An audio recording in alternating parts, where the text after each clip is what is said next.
8 de la mañana, 57 minutos. Abrimos la primera entrevista de hoy. Le damos la bienvenida, los buenos días al subsecretario del Ministerio de Ambiente, Gerardo Amarilla. Hay varios temas para conversar. Bienvenido, ¿cómo anda? Buenos días, un gusto, un placer estar con ustedes. Con poco descanso, ¿no? Después de sí, la pocas horas.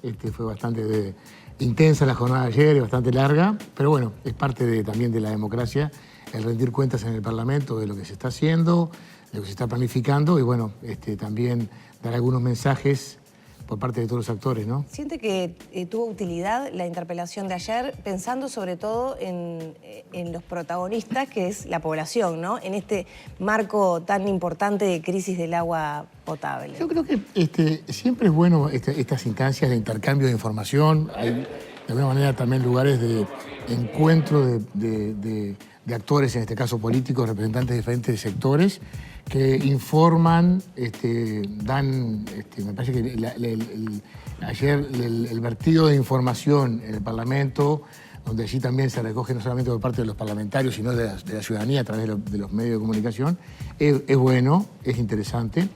A veces son jornadas medias intensas y yo creo que a veces hasta un poquito antiguas en cuanto a las formas, pero bueno, de todas maneras creo que fue una buena instancia para informar, para dar opiniones, también para cuestionar por parte de la oposición y para, en el caso de los actores de gobierno que estamos en la gestión, de hacer pasar un poco la raya y preparar la interpelación también supone analizar lo que se ha hecho, lo que se ha planificado, lo que digamos, se viene haciendo respecto al tema, que creo que es claramente un tema importante y de sensibilidad pública, ¿no?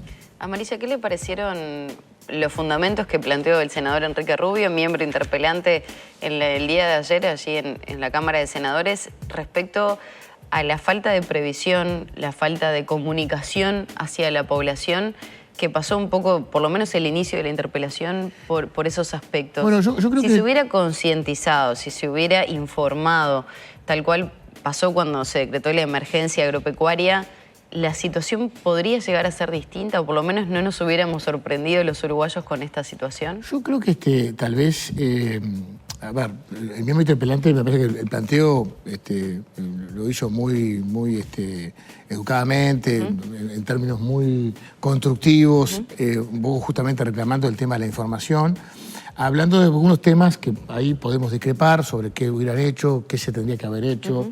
Bueno, hay cosas que se podrían haber previsto y cosas que no. Él decía, hace 3 años se podría haber previsto esta sequía. Y yo justamente, me tocó un poco responder justamente la pregunta esa, de acuerdo a lo que establece el panel intergubernamental de cambio climático, en lo que es imposible prever 3 años. Por supuesto que hay una variabilidad climática que se establece que los eventos climáticos, tanto las sequías como las inundaciones, van a ser más intensas, pero que no se puede prever con 3 años de diferencia. Es más, hay un grupo técnico integrada por INUMED y por la Universidad de la República que está haciendo previsiones para 3 meses solamente. Es difícil prever incluso para 1 año para adelante. Pero de todas maneras, aquí hubo en algún momento una situación de emergencia agropecuaria que se planteó en octubre. En noviembre, lo que tenía que ver con el abastecimiento de agua para la población estaba más o menos resuelto porque Paso Severino el 21 de noviembre estaba lleno, estaba al tope. Entonces se preveía que aparentemente había reservas. Luego el verano apretó, había el reservas, calor... pero no hubo una previsión. O sea, uno de los caminos posibles era que lloviera menos, que el fenómeno del Niño se extendiera. Sí, bueno, y ahí nosotros estábamos monitoreando en enero, me acuerdo, los primeros días de enero, ayer recordaba el presidente Doce, estábamos buscando soluciones para Nueva Albesia, para Bichadero, para San José, el caso de Minas después, o sea que hubo pero una ahí ya situación estaba de alarma. instalada la situación de alarma, Sí, no era previsión, era atender una situación que ya estaba por supuesto, instalada. y estaban todos los equipos técnicos y todos los organismos trabajando en el tema. Pero entonces no hubo previsión, era resolver un tema difícil, instalado. Era difícil de prever también, ¿eh? Era difícil de prever. Me cuesta pensar que profesionales, ingenieros, no sé, yo lo aprendí en Facultad de Comunicación, que cuando el diagrama de Gantt, por ejemplo, ¿no? Cuando hay una obra, se trabaja con el camino crítico, se trazan los escenarios posibles y bueno, si pasa, tengo este objetivo, si pasa esto, puedo hacer esto, si pasa esto otro, ¿no? No solamente una opción, pueden pasar muchas cosas y saber qué accionar si pasa una u otra.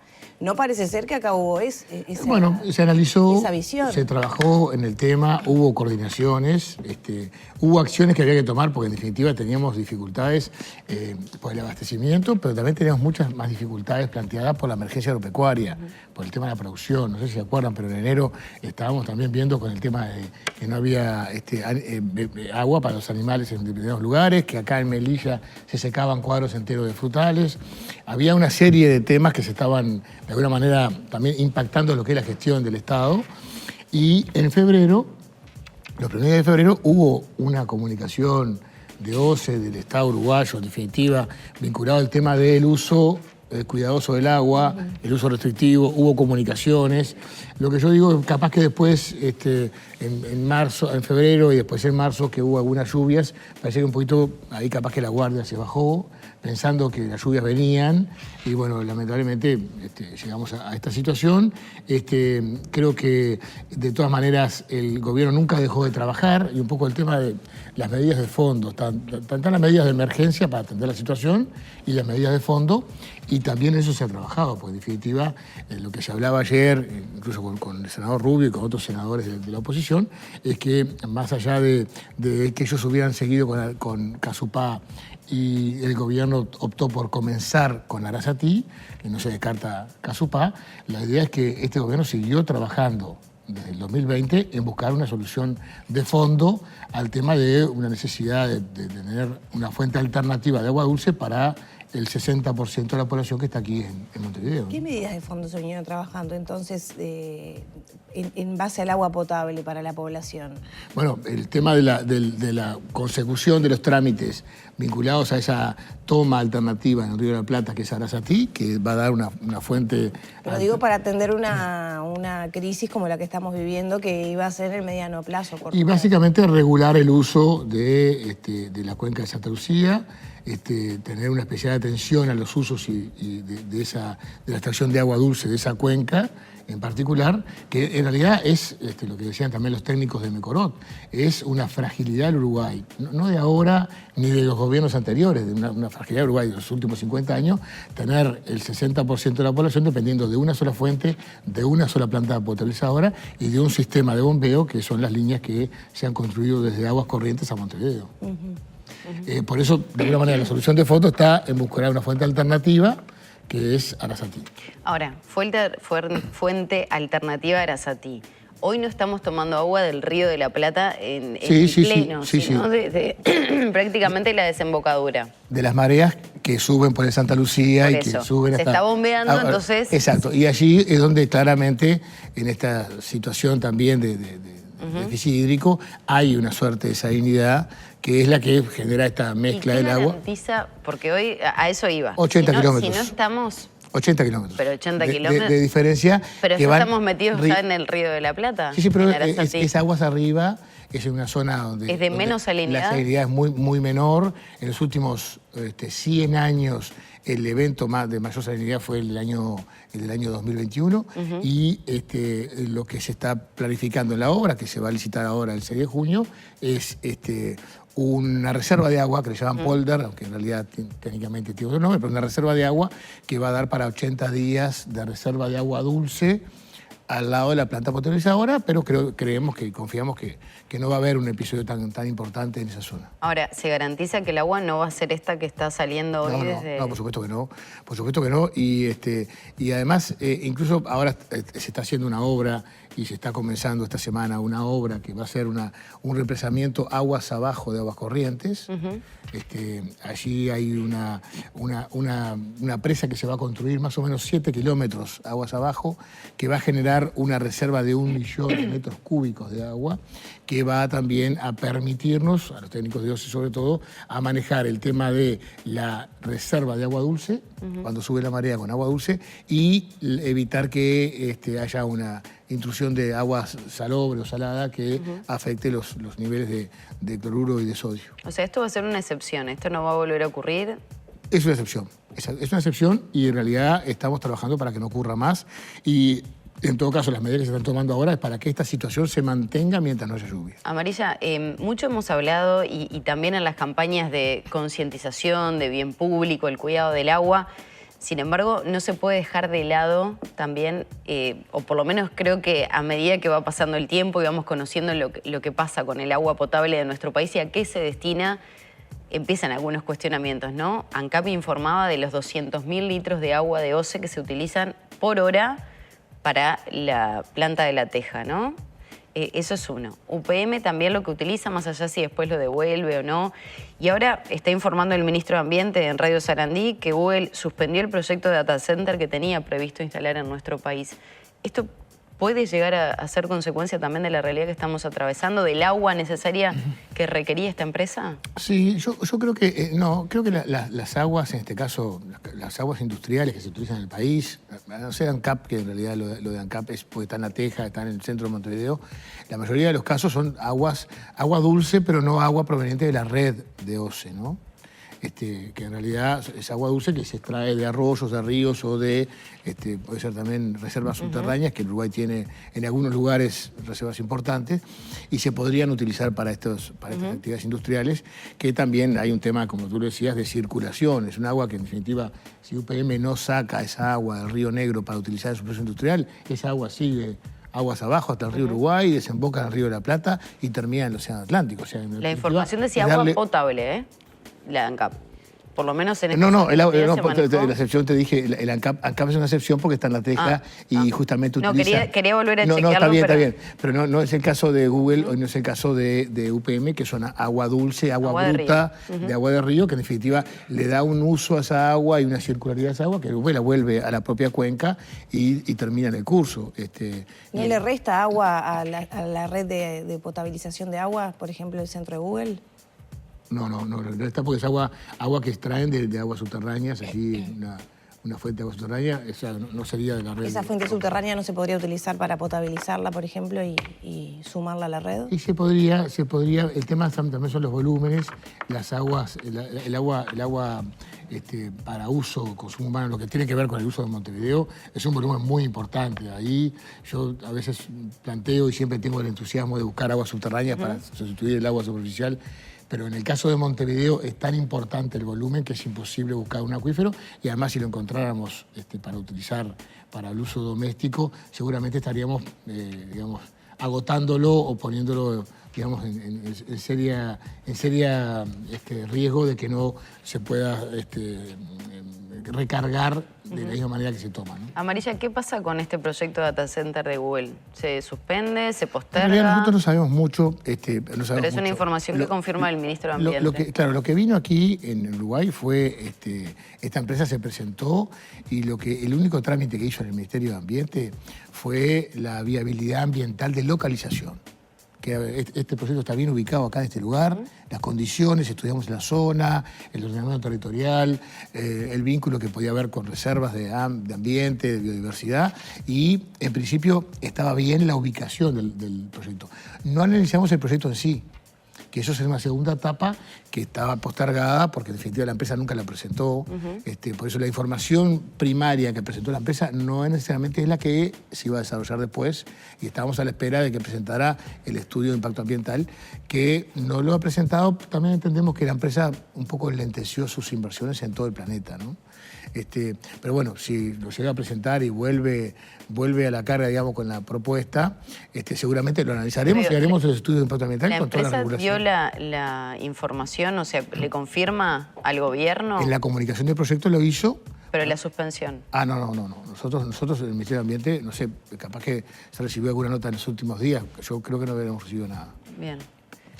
Le quería preguntar por la calidad del agua, ¿no? Hay preocupación no solamente por el aumento de salinidad, sino porque, bueno, son aguas que van quedando más cerca del lecho, se pueden mezclar algunas otras sustancias del lecho de los ríos. El Santa Lucía, sabido la situación ambiental, con vertidos que tiene, esa llamada contaminación difusa que ustedes tanto hablan. ¿Cómo está siendo la calidad del agua hoy en día? No, darle la seguridad a la población de que la calidad hoy del agua es la que se está informando públicamente, diariamente, se está haciendo análisis, la URCE además, que es la unidad reguladora controla diariamente, y ayer lo decía el presidente Montero, hacen con los diferentes parámetros y diferentes análisis en el día y en diferentes lugares, toman miles de datos por día. La calidad del agua es asegurada para la población.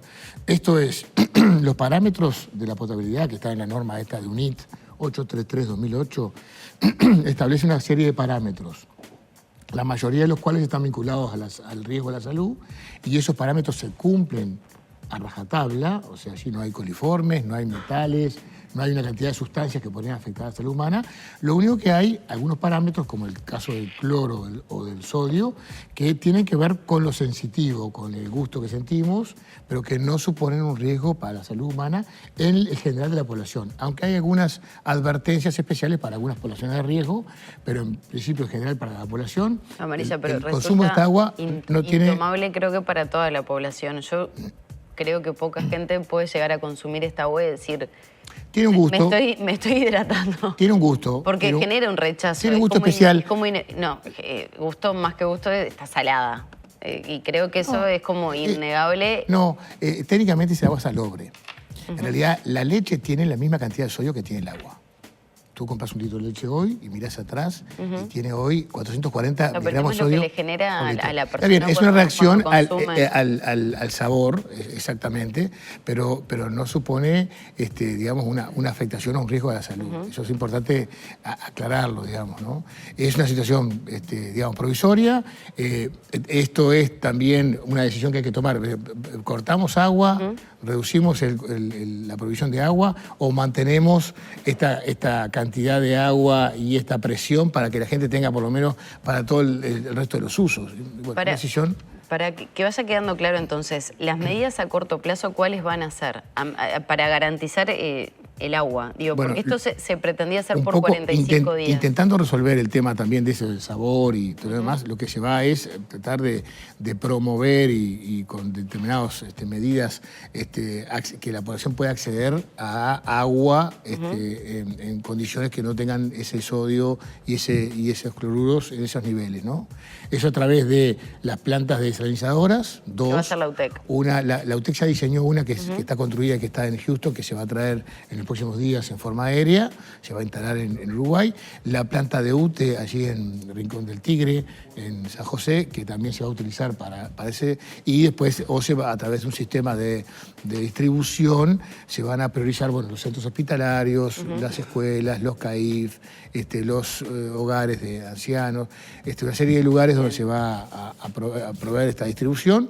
Luego, esta represa al sur de Aguas Corrientes, que va a mantener ese volumen de 1 millón de litros manejado, además tratando de bajar la salinidad del agua que entra del estuario hacia el río Santa Lucía, para también hacer esa mezcla que se está haciendo ahora, ¿no? ¿Y aumentan los controles que está habiendo en el río Santa Lucía? El otro día, hablábamos del video de la extracción de arena, etcétera, etcétera. Pero me pregunto, porque si hay tanta contaminación difusa, hay menos caudal de agua, hay más concentración de sustancias contaminantes en la poca agua que queda. Se han aumentado los controles. ¿Cómo se va a trabajar? ¿Cómo se está trabajando? ¿Y cómo se va a trabajar de cara al futuro, donde las autoridades han reconocido que fenómenos como este pueden ser cada vez más frecuentes? Sí, se aumentan los controles. El Ministerio está, de alguna manera, en realidad tenemos toda la estructura del sistema de denuncias funcionando a pleno.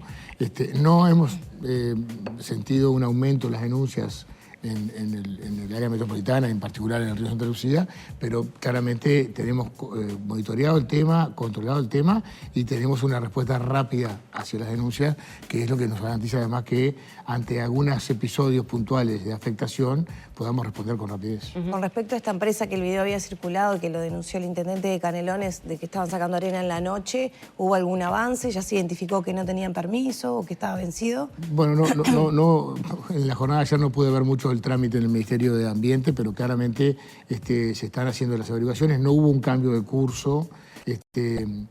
Hay que ver si el permiso de arena estaba vencido o no. La afectación que hubo al monte nativo aparentemente tenía autorización de la Dirección Forestal de Ministerio de Ganadería. Son temas que estamos ajustando en las últimas horas para ver si corresponde o no una sanción a la empresa. Amarilla, ¿están preocupados por el tema de los plásticos también, con este incremento y, ¿no? de consumo de bidones, de botellas, de agua envasada, que tal vez no era el frecuente ni el habitual? Sí, ¿Qué va a pasar con todo ese sí, plástico? bueno, ahí estamos trabajando con los gobiernos departamentales y ya hemos firmado 5 o 6 convenios particulares y vamos a firmar 19 convenios con los gobiernos departamentales.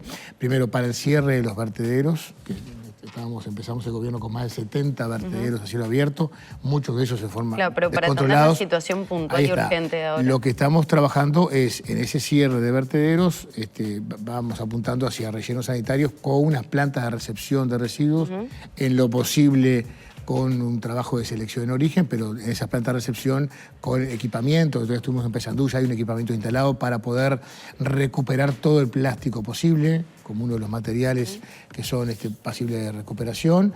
Ayer estuvimos charlando con una de las empresas que trabajan en la revalorización del material en sí, y está evaluando una inversión pronto para poder justamente hacer todo el proceso de la resina del plástico.